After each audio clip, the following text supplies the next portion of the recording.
તો પંચમહાલમાં ઘોઘંબા તાલુકાના લાલપુરી ગામમાંથી શંકાસ્પદ ચાંદીપુરાના લક્ષણો ધરાવતી બાળકીનું મોત થયું છે। વડોદરાની ખાનગી હોસ્પિટલમાં બાળકની સારવાર ચાલી રહી હતી, પરંતુ સારવાર દરમિયાન જ તેનું મોત થયું। અત્યાર સુધીમાં જિલ્લાની અંદર 2 બાળકીના મોત થયા છે। જિલ્લા અને તાલુકા વિકાસ અધિકારીની ટીમ ગામની મુલાકાતે છે। લાલપુરી અને કોટડા ગામની અંદર સર્વેની કામગીરી કરવામાં આવી। દવા છંટકાવની કામગીરી પણ અહીં હાથ ધરવામાં આવી છે।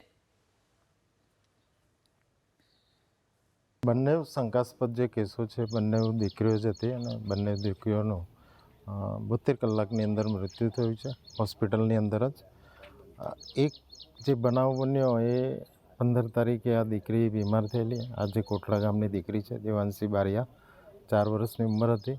15 તારીખે એને સખત ઠંડી ધ્રુજારી સાથે તાવ આવેલો। 2 વાગે ફરીથી એ તાવ સમી જતા ઘરના વ્યક્તિઓએ સારવાર ના કરાવી, પણ બીજે દિવસે સવારે એ લોકો ગોધરા પ્રાઇવેટ હોસ્પિટલમાં લઈ ગયા।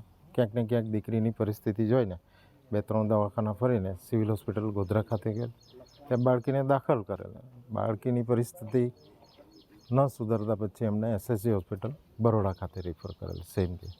સર, એક બીજો કેસ સામે આવશે, ક્યાંનો છે અને શું હિસ્ટ્રી છે એની? એનું લિસ્ટ અમને સ્ટેટ લેવલથી મળ્યું। એને પણ સેમ હિસ્ટ્રી હતી। એક જ દિવસમાં એને સખત તાવ, ધ્રુજારી સાથે વોમિટિંગ અને ડાયરિયા પણ હતો।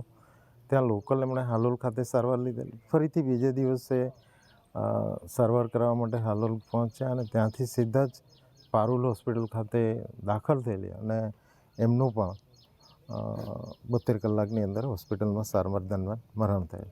પંચમહાલ જિલ્લાના ગોધરા અને ઘોઘંબા તાલુકામાં 2 અલગ અલગ ચાંદીપુરમના શંકાસ્પદ વાયરસના કેસ સામે આવ્યા છે, જેને લઈ જિલ્લા આરોગ્ય વિભાગની ટીમ હરકતમાં આવી છે અને આ ગામમાં દવાનો છંટકાવ સહિતના જે સર્વેલન્સની કામગીરી હાથ ધરવામાં આવી રહી છે। જે રીતના દ્રશ્યો જોઈ રહ્યા છો, કોટડા ગામે આરોગ્યની ટીમ પહોંચી છે।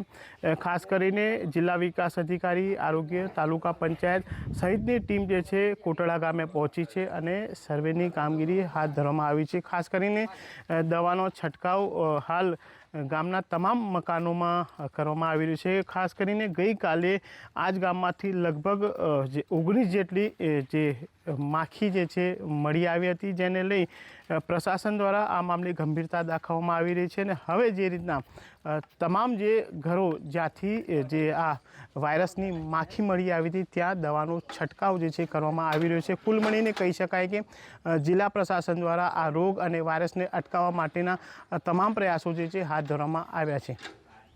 હનીફ ભગત, ABP અસ્મિતા, ગોધરા, પંચમહાલ।